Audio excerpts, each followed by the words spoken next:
Welcome, Transformation Talk Radio listeners. My name is Ellen Stewart, and I am the Pushy Broad from the Bronx. I'm welcoming you today after a wonderful holiday weekend to a special episode of Recovery Recharged. I'm delighted to be here today. We have some very important topics to discuss, especially at the end of a holiday weekend and the beginning of loosening some of the lockdown requirements that we have all faced across the country because of the COVID-19 pandemic. I'd like to talk to you today about something that's very near and dear to my heart and something that every single parent should be aware of.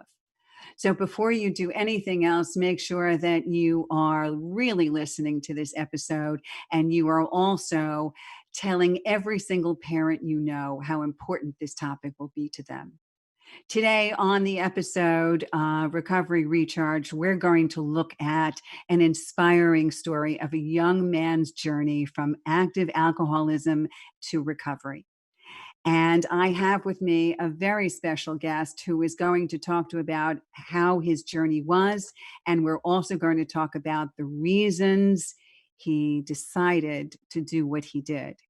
Let me introduce Ryan Quigley, who is the founder and co-owner of Pearl Recovery Center and Pearl Resident Sober Living in Fort Myers, Florida.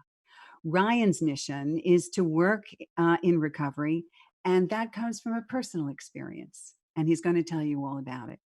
His journey, his insights, they'll provide us with very valuable information for any parent struggling with adolescents or young adults that they believe is involved with substance abuse.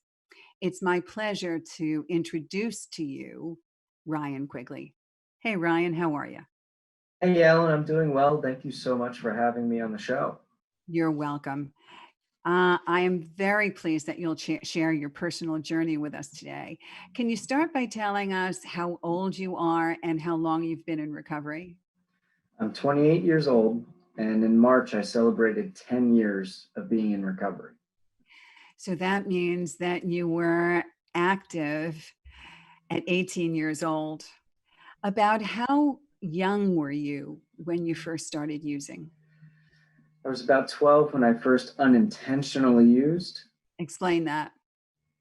I got into the medicine cabinet, found Percocets, and I used them, and they definitely did their job. And I loved the feeling. At 14 is when I purposely went out of my way, though, to drink and then use other substances as well. So you told me at 12 years old, you just nonchalantly decided I want to get high, or you were perusing the medicine? What happened? I had a little tummy ache, and my mother was asleep, so I helped myself to the medicine cabinet, and my logic was that this comes from a doctor, it must be stronger, and I took 2 Percocets, and of course it gave me a high effect, and I loved the effect. So that was the beginning for you. So you started with Percocet, and did you keep going back to the medicine cabinet and taking more? How did that go? I sure did. The next night, I did take a couple more, but something in me knew that it was wrong. So up until 14, I really didn't dip into that medicine cabinet too much. But at 14 is when I drank alcohol for the first time and used marijuana. And I said, okay, I will use the Percocets, the Vicodin, and drink. Okay, so at 14 years old, did you find at the time that there were parties or peer pressure or what? What drove you to the alcohol? The party started. It was definitely a matter of, well, everyone else is starting to do this. I really want to do this with them. The problem is I was a blackout drinker from the beginning. Tell us what a blackout drinker is. So I would drink a certain amount of alcohol, quite a bit. And then at some point in the drinking, I would still be functioning and awake, but I wouldn't recall anything the next day. And how old were you at that point? 14 years old, I started to black out. 14. Yes. So we understand that a 14-year-old can drink, a 15-year-old, a 16-year-old, which is of course under the legal age for drinking, but not everybody is a blackout drinker. Would you say that was the case? Absolutely the case. Majority of my friends were able to drink with me and not black out, but for some reason I was the guy who blacked out right away. How did you notice those blackouts? Did you know at the time or you only know in retrospect? Well, I knew when I would catch up with my friends the next day and we would discuss the night, and I couldn't recall anything that they were talking about after a certain point. And it was extremely frightening in the beginning. And then I quickly learned, what a blackout was, and I kind of relished in it for some time. I How thought do it you was mean? I thought it was almost like a badge of honor that I drank so much that I blacked out, and I looked at the other guys as light drinkers, and it was just so foolish. I see. Well, I've heard from quite a few young adults who tell me that the whole idea for them to drink or to get high is to get to the point of being in oblivion, to escape so much that they want to be extremely drunk or they want to pass out. Do you find that? Did you find that then? Is that what kids want to do? Not all kids, but yes, I found if I look at the friends of mine that drank with me as a teenager who definitely partied hard, now that they're in their late 20s, they don't do that anymore to that extent. They might have a cocktail or a beer here and there, but yes, a majority of teenagers did want to drink at high capacities. So I've also heard that about at least 80% of teens say their parents are the biggest influence on their decision to drink. Do you think your parents were an influence on your drinking and drugging? Well, my mother was highly against alcohol. She, for the longest time, didn't know I was sneaking around using any other drugs. But with her, it because I only grew up with my mother and my parents divorced at a young age. So under her roof, there was no, well, here, have a beer, Ryan, and test it out. She was not of that type. So there was a defiance in me to, okay, now I really want to go try this out. Um, and yes, it's part of it was that, but it was a lot of it was me wanting to do it. So it was the peers around you that made you or peer pressure in a way. Everybody was doing it. You wanted to do it too. Was your mother particularly strict when it came to this so that you rebelled or she just didn't bring it up? No, she was absolutely strict. I rebelled, and also there wasn't much peer pressure for me. It was, here's an opportunity, I'm taking it, and then if anything, I became the person who pressured others. I see. So did you find yourself in how you were using and how you were drinking? Did you happen to notice that it was different from all the other kids around you? Absolutely. The early on, there's a few things that I realized when I drank. I lied more. I would also become belligerent, violent, even at times. Give us an example of one of those times if you can. Sure.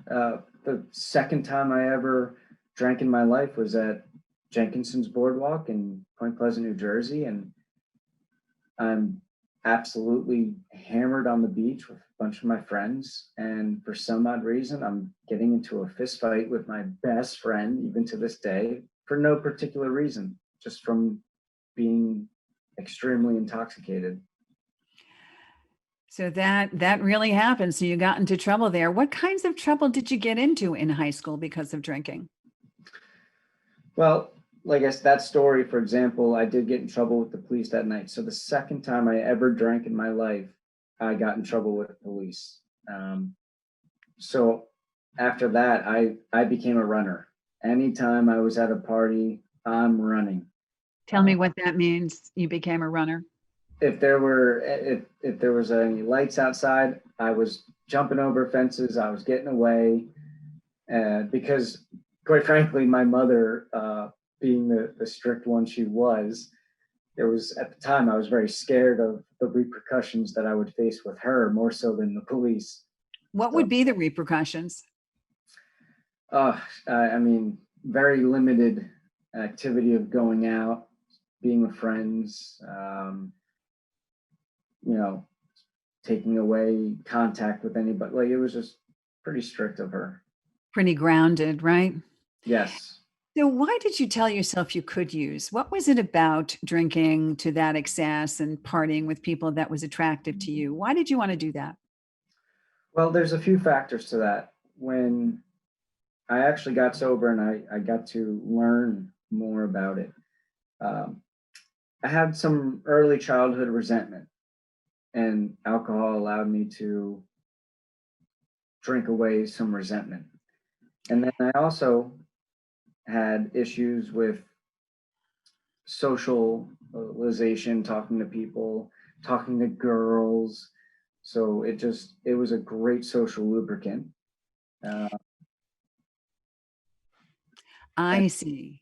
yes, So you did these things for a variety of reasons. It was to feel less inhibited.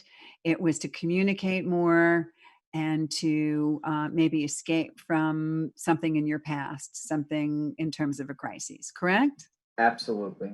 Okay. All right.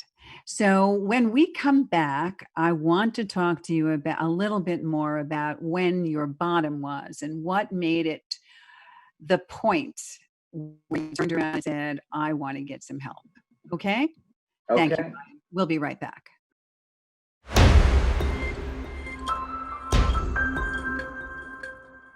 Welcome back. This is Ellen Stewart, the Pushy Broad from the Bronx, and this is Recovery Recharged. We are talking today with a young adult about his recovery. I'm here with Ryan Quigley. Ryan, I want to continue a little bit and talk to you about your journey from active addiction to recovery, and talk about your teenage years and a little bit about how your parents reacted to all of this. You said both of them were divorced, but I'm sure you were getting feedback from mom and dad. Tell me what that was like. Well, my father was a bit more relaxed early on in my drinking. My mother, not so much.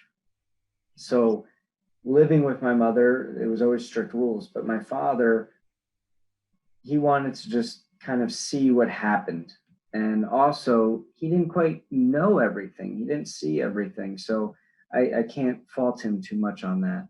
But mother, definitely. So, what you're saying is maybe dad thought it would pass, it would be a phase. Yes, he did. Yeah, tell me some of the things he said to you. He would just tell me I should be a little smarter, maybe drink, if I am going to drink, beer only. Of course, I didn't listen. I would go and drink vodka or another liquor. And Uh, this is when you were 15, 16, 17, correct? yes, it was one of those, let me be a cool parent and say, if you're going to do this, try to do it this way. So now that you work in recovery and you see that all the time, do you think that's something that parents say all the time? They want to try to be friends with their kids, and if you're going to do it, then at least try not to do it to excess. Do you hear that a lot? A lot, especially with the younger folks that we have coming in. I understand. Well, as a recovery coach, I also hear it a lot. And that's one of the reasons why we have this show, Recovery Recharged. Because you and I know, being recovering addicts, that it doesn't matter who you are and how old or how young you are. An addict will drink to excess no matter what. There's no such thing as beer only or vodka only, or you'll only have one. We have a saying in recovery: one drink is too many, a thousand is never enough. Correct? Correct. So, when did you finally realize that that was exactly the way it was for you? What got you to your bottom and got you to your first stint or whatever in treatment? Well, I really became a daily drinker as soon as I graduated high school. So that summer going into college, my mother kicked me out. And Oh, back it up, back it up, back it up. Why did mom kick you out? Right, you said that so nonchalantly, like, oh, mom kicked me out. Why did she kick you out? well, she was sick and tired of dealing with me. Um, So even though I had a scholarship to go play soccer in college, she was done. And I moved in with my father. So for that summer, he didn't really notice how bad it was because he's working and he's just assuming I'm going out being a teenager and having fun with friends before I go off to college. Well, it became apparent when at college I was getting suspended before the school year even started at preseason training.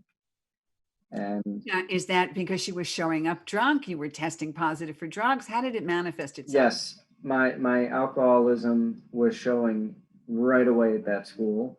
I was acting out in various ways in terms of, again, belligerent, violent, and just obviously not in good health some days in terms of being intoxicated. So that school, I lasted one semester and lost my scholarship. They didn't really want me there, and I was unable to fulfill the school's requirements to stay. And I went back to my father's. I was attending the community college parking lot because I couldn't even get to the classroom because most of the time I would be sitting in my car with a hangover. And my family, my sister, put together an intervention. So tell us what an intervention is. Well, essentially, an intervention is when your family and maybe some of your closest friends come together and attempt to talk you into getting help. And it worked. It worked. I did not jump up and say, yes, I'll go to treatment. This is great. There is nobody on the planet that goes happily skipping into treatment. Oh, yay, I'm here. Okay. Right. Never happens. Never. Okay. But at least you took the approach. Your mother was tired of yelling and screaming, I'm sure, right? Yes. And it was beautiful that both of my parents who were divorced came together for this. You know, whatever issues they might have had with each other, well, their love for me was what allowed them to work together, which even my stepmother was, yeah, so everyone was there. And I knew while I was sitting there, this is not good. And despite being reluctant, a good friend of mine, the one that was there, he was the person that said, just give it a shot. That's all he said, just give it a shot. So based on an intervention, you had your close family members, you had your sister there, you had mom and dad who were divorced, and your dad was remarried, or yes, your dad was remarried. Yes. So even your stepmom was there, and they all came together, including friends. They sat down and they said to you, this is how you are, and you're hurting us, and we would really like to see you get some help. Absolutely. Some read letters and some were able to just speak how they felt. And I reluctantly agreed to go get help. And that's how it started. All right. But you certainly hit bottom. You had nothing. You came home, your scholarship was gone, your soccer career for the moment and for the most part was done, right? You didn't. Absolutely. You I was an 18-year-old kid. I had no education, no trade. I had no money. So that's all I had, the people that were there. And I knew that they were sick and tired of me. They were sick and tired of you, and you were sick and tired of being sick and tired. And that's exactly what happens. Absolutely. So when you went to treatment, where did they, well, not specifically where they sent you, but what type of treatment did they send you to? Well, none of us were well versed in finding treatment. So I was the one who actually started looking up places on the internet, and I started calling places. I made the mistake of waiting a couple days. So when I was calling detoxes, they wouldn't let me in because I stopped drinking already. Ah. So the time I actually lied to get into treatment. And you said that you were still intoxicated. Oh, I said, I'm drunk right now, but I actually wasn't. I was detoxing at home. I had a few days detoxing at home. And yes, I got in, and it was a detox. And they also had a residential program that I stayed at for 31 days. Okay. So you went to a 31-day treatment. What advice would you give to a mom and dad today in terms of what they should be looking for to see whether or not their son or daughter is exhibiting substance abuse problems? Well, I think there's a variety of things. Obviously, if you look at, are they showing up to school, work? Are they just showing up? Are they lying? Is there a lot of dishonesty going on? There's just a couple really simple little tales that will tell you that something's not right. Um, you also can look at who their company is, what friends are they keeping around them. That's a pretty easy one to see. Well, hey, my son has some friends that probably shouldn't be mixing it up with. Um, and then looking at how they act, how do they talk to you? Um, you know, if they want money, well, they're going to be really nice, and then you don't give them money. Now they're being really mean. And why do you want money? So that's just a couple things to keep in mind. Yes, and also I find when I work with parents all the time, just like your father minimized your use or thought it would be pass or thought it would be a phase, if your child is 12, 13, 14, 15, this is a time where drug use should not be a thing. If your child is experimenting at this kind of young age, this is a real cause for alarm. Do not minimize this. Do not say this will pass. Wouldn't you say? Absolutely. Um, of course, a lot of kids will try some alcohol, maybe smoke some marijuana as their first jump into using anything. But I think it's very important to keep a close eye on it if they do. And today, of course, the biggest things that are happening in high school is vaping, and most of those parents are watching their kids vape marijuana. I think we're going Yes, to continue in the vein. We're not going to stop. We're going to keep going because I want to talk to you about what adolescents are doing today, especially what's happening in the midst of COVID-19. You and I mm, get calls from parents their kids. So especially now with the lockdown, even though maybe it has been a little less prevalent in Florida than it's been up here on the East Coast. What's happening with kids? Do you think they're using more now that they're in lockdown or less? What are you seeing? it depends on what kind of access that individual kid has. I do think not just the children, but anybody who is able to continue access is using even more drugs or alcohol during the shutdown. Uh, Through my experience in my work, I've seen a higher rate of use going on during all of this. Dr. Pat and I did a recovery recharged session the week before last, where how much are we drinking through COVID-19? And alcohol sales are up 500%. Wow. And I think that's just staggering, absolutely staggering. And of course, kids are left to their own devices. And even though children are in a situation where they're under the watchful eye of their parents, sometimes it gives them an opportunity to be a little bit more devious. Would you say? Absolutely. How devious were you as a kid? Give us an idea of the craftiness so that parents will know what to look for. Give us an idea of Sure. mischief. Well, you look at vodka, it's a clear drink. It was as simple as pouring out some vodka that was maybe in my father's pantry and filling it back up with some water, and voila! Now he has watered down vodka, and I have some vodka for myself. Ah, okay. That's interesting. And also, if your child is in a situation where you think he has the propensity to do this, you have to watch your medicine cabinet, don't you? Mom, you said had Percocet in her medicine A- cabinet. Absolutely, she had Percocets and other things due to some procedures she had, even some injuries I had.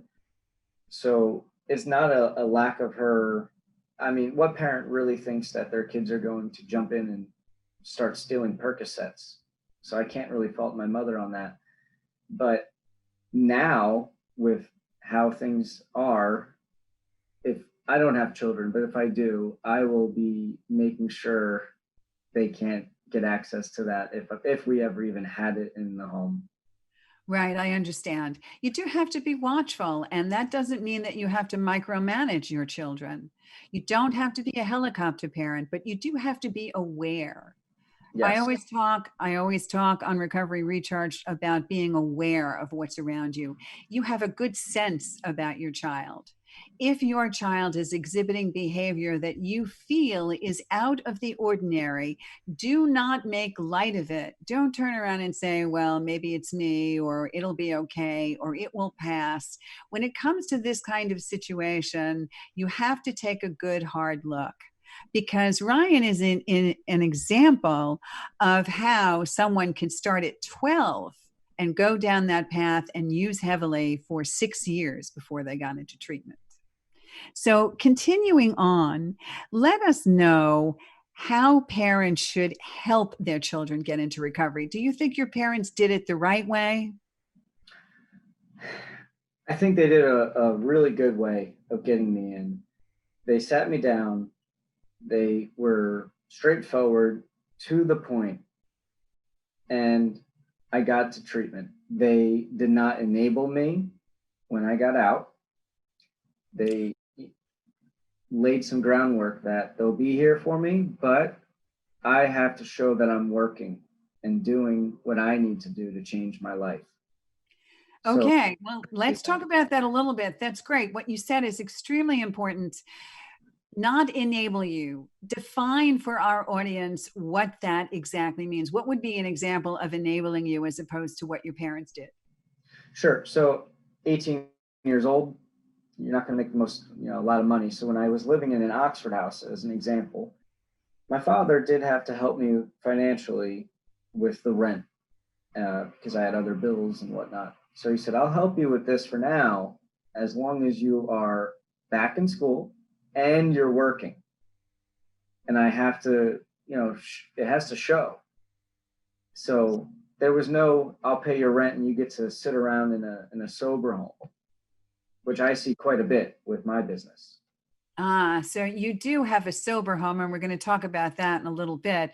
But first of all, at 18 years old, you not only went into treatment for 30 days, but because you were 18 when you came out, you went into a sober home, correct?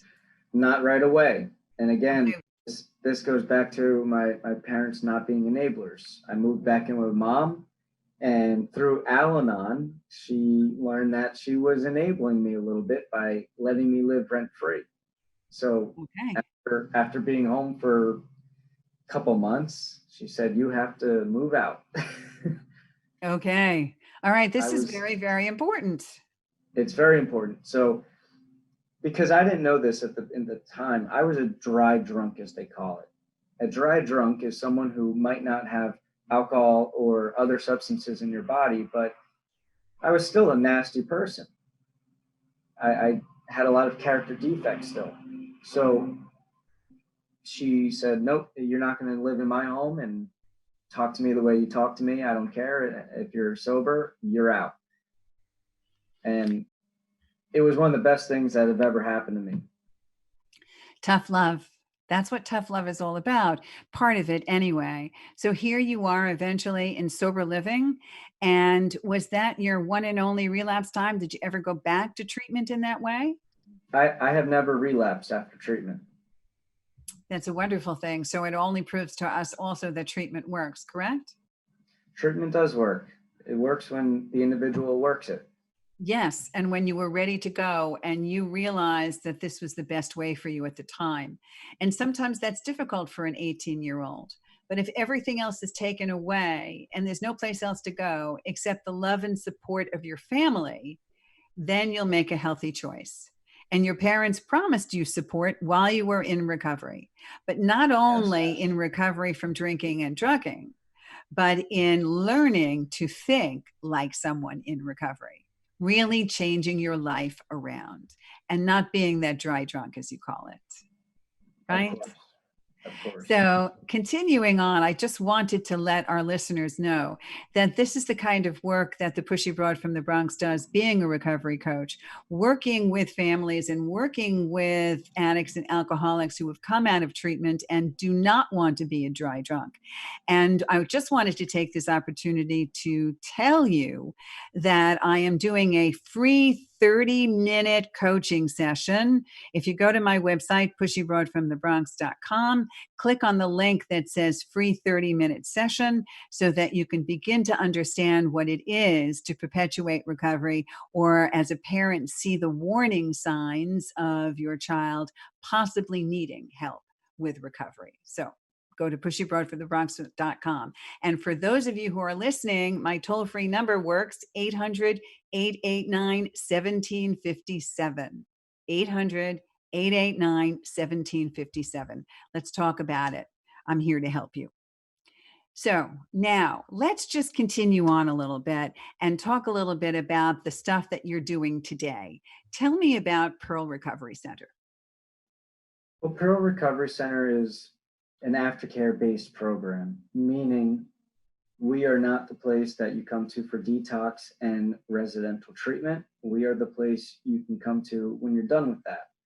Or some people are unable to go to treatment for 30 days or detox for whatever their reasons are. We are another place that they can come to if they still need more freedoms. So we offer intensive outpatient 3 days a week, and we also provide sober living for men.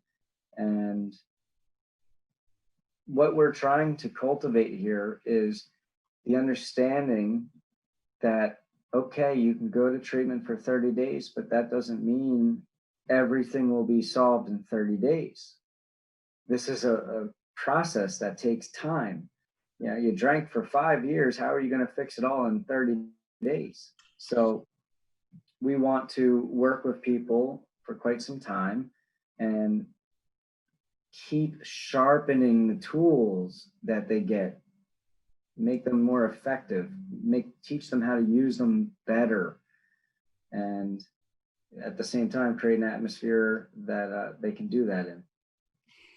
So you offer two different types of treatment. You offer something called intensive outpatient. And for those of our listeners that don't exactly understand what that is, it is different from residential treatment. If somebody needs residential treatment, then they pack up for at least maybe 30 days, and they go to a campus or a premise, and they stay there, live there, sleep there, and get treatment. And then when they come out of treatment, they want to perpetuate that. And in order to perpetuate that, they go to what we call day treatment, aftercare. Intensive outpatient means what for your place? 3 times a week or 4 times a week? We do 3.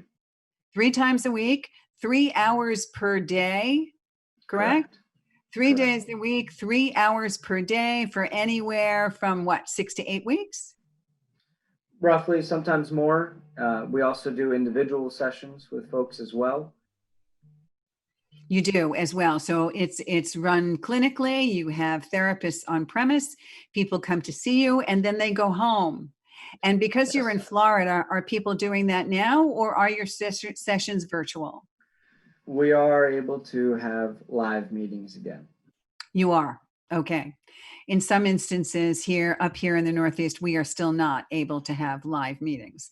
So we are doing this through telemedicine. Are you accepting telemedicine telehealth patients, or they have to come to you live? We could, however, all of the people in our program at the moment are excited to be back in person. So we haven't had anyone opt to stay on the telehealth. Okay. And then from there, they can either choose to go home and work and take care of themselves, or maybe they are coming to you from a residential treatment center and they're going into sober living. Describe what sober living is in this country and at Pearl Recovery. Sure. Well, sober living, there's a variety of levels to it. There's some that are a little more strict with rules and oversight, and then there's some that are a little more free. So for example, there's the Florida Association of Recovery Residences, FAR. There's 4 levels that you can be as a registered sober home. We are a level 2 sober home. What that means is our residents have a little more freedom than others. They don't have to be in a clinical program like an IOP, even though we offer it. And so with us, we wanted to make sure that even if someone's insurance cut off or didn't have insurance, I still wanted to be able to offer someone a safe place to start their recovery journey. And that's why we went with a level 2. So in this instance, people that are coming into your sober home have to be 18 and above, correct? You don't accept anybody under 18 years old. And Yes. that is true for every single sober home in the United States. You must be 18 to be living out on your own, correct? Correct. Okay, so that means that somebody can conceivably be finishing up high school and living with you. Is that correct or no? Yes, it almost happened with us. That you had a high school senior in with you at 18. Yeah, it didn't, but it almost happened. Okay, but most kids are either freshmen in college or working or out in the working world. I'd like you to give parents an idea of what actually goes on in a sober home, what a typical day is like, and what are the restrictions and rules of a sober home in case parents are thinking about that for their young adult. Well, in a sober home, you're either working, in school, both, potentially for some.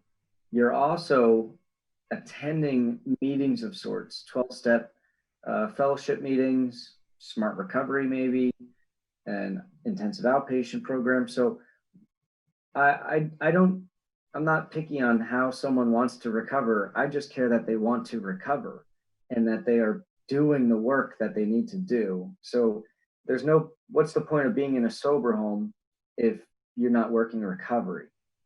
So you have to be active in that, whatever you're doing. And then also you have to expect to be getting a list of chores. What's your chore for the week? What's your chore for the week? You have to understand you're going to get drug tested. You are going to get breathalyzed. And that's really for accountability purposes, safety purposes. You have to keep the rest of the individuals living there safe. So it's all about accountability in a sober home. How long do people usually live in a sober home? Well, that could vary again. However, because we want to work with people and show them how to transition back into life, we generally have 6 months, give or take. So if someone has a 6 months commitment, and in Pearl Recovery, I know you deal at this moment just with males. Correct. And there are sober homes that are just females. And we're talking about a majority of those being a young adult population for the most part. But understanding that sober homes are not only about staying clean and sober, but what Ryan said, and that is transitioning from active addiction to now I need to know how to live in the outside world or in the real world, being clean and sober. This is the epitome of working your life, of understanding how to navigate, how to make decisions, how to hold down a job, how to communicate with other people. Is that correct? All of those things, the transition part. That is so correct. And that is one of the hurdles that I run into with Pearl at times is I have John Doe who might have been in another program that all they cared that his rent was paid and by his mother, and he just sat around doing nothing. And he comes to me and now I'm like, well, let's teach you some life skills. And that's great. Your mom will pay, but I actually want you to go work and for you to pay your own bills. So it's tough at times. I understand. Okay, well, when we come back, I want to talk specifically about the kind of things that parents need to know as they move forward here, what to look for again, and again, what they should be telling their children and how they should be confronting them especially now if they see signs and symptoms of possible substance misuse. Okay, thanks. We'll be right back. Okay.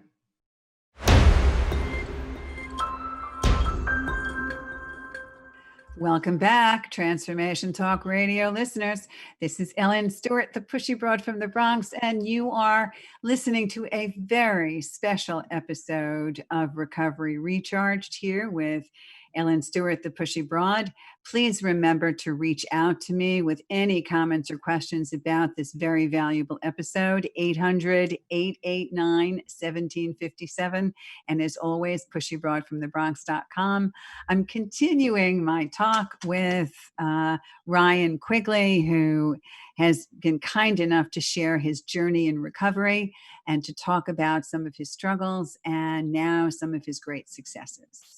So, Ryan, we were talking a little bit about the fact that you own a sober home and you own an intensive outpatient program. Can you tell me a little bit about how you came to this journey? You said you got clean and sober. You said you were continuing the journey. What gave you the transition, the idea now to pay it forward and work in recovery? That's a simple one. I was in college. I was working in an ice cream shop. Someone at a 12-step meeting said, "Hey, do you want to work in a rehab? Just opened up in New Jersey." I said, "Sure, why not?" I was a tech. I started as a tech, and I said, "You know what? I really enjoy this. I want to work in this field." There's nothing to it. I just fell in love with it, but I never thought I would be in this field. So I just thought it was going to be a cool college job because I happened to be in recovery. And now you work with you work as a partner. I know you are a co-owner. Who else is an owner in Pro Recovery? It's myself and my father. And that's a wonderful thing. That's a great Yeah. bond experience. Yes, it is. And how long has Pearl Recovery been a thing? Pearl has started just over 3 years ago now. And it started as a sober house, and now you have opened up the intensive outpatient. What is the advantage for somebody in recovery to work in recovery? What does that do for us? Well, it's certainly rewarding. Um, it's a passion for me, so it's not just a job. At the end of the day, when we do have people transition out, do well, it's like that's great. It's a wonderful feeling. But I do make sure I don't mix it up and think that this is for my personal recovery. So that's important. So you don't find that working in recovery is part of your own personal recovery? It's somewhat part of it for sure, but I can't not continue to work on my recovery outside of my job. So it's a rewarding career to be in, and there's a lot of times that when I'm talking to one of our folks that we're helping, I say something that I say, "Oh, I should remember that myself right now." I understand. We have perpetual meetings, so to speak, on a daily basis. We are constantly working our own recovery by projecting things out. And myself as a recovery coach is also working my own recovery. And I have close to 35 years clean and sober, and I'm still working on my recovery. So I fully understand that. So in the long run, how do you think your parents were instrumental in getting you here to where you are today?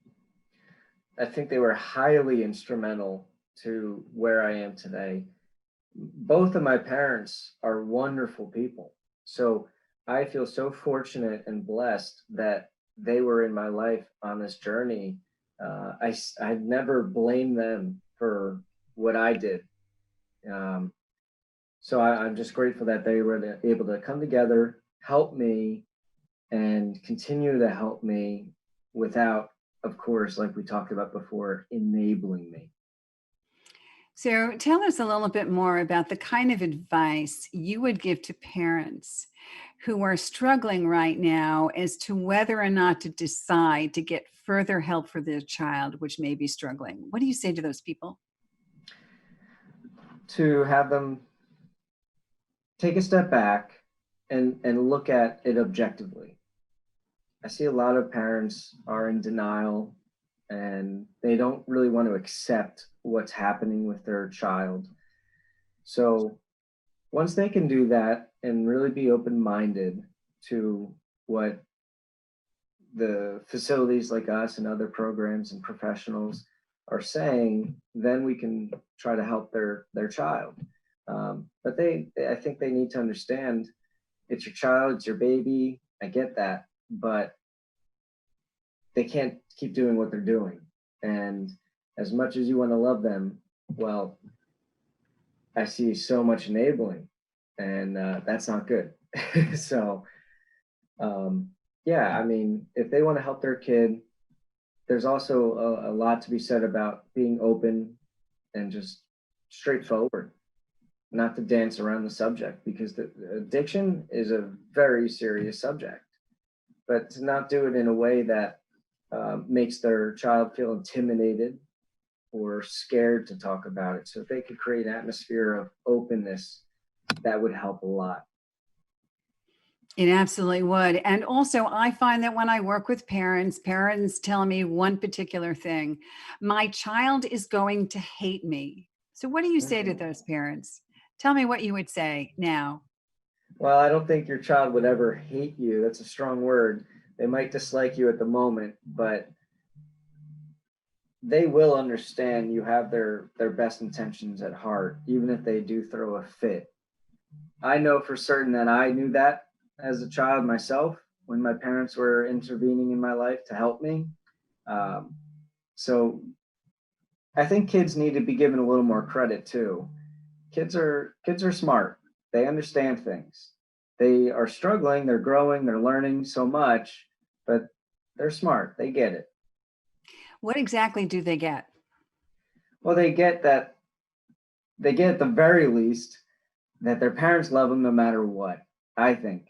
And look, some kids don't come from the best backgrounds, the best family life. So there are those situations too. But I think kids understand, hey, they're here, they're looking out for my best interest, even if they don't understand why yet. They do understand that. And what would you say to the kid that was your age that turns around and says, I really don't have a problem? There's no problem here. My parents are exaggerating. What do you say to that kid? Well, I ask them some questions. I will start to go in depth with them about, well, what do they say and what do you say? How's your grades? What do they look like? You know, how's your friends? What's going on with that? You know, are you active in other clubs or sports? And see what Yes. Is your life generally falling apart? Are you anxious? Are you stressed? Are you trying to cope? Right? right, right. So finally, we have about a minute left. So this is what I'd like you to do. I'd like you to leave us with what you feel we really need to know about you, your recovery, or your message to parents today. Well, what I'd like to say to parents as a person who got into recovery at 18 years old is love your kid, love them, but don't enable them. That's my biggest message. I've said it multiple times today. I wouldn't be here if it wasn't for that, and that's the one important thing I want parents to know specifically. Don't coddle. They have Yes, to grow up in some way. yes, Don't coddle them and don't make light of the situation. Ryan, yes. thank you very much. It's been great to talk to you. You as well, Ellen. Thank you.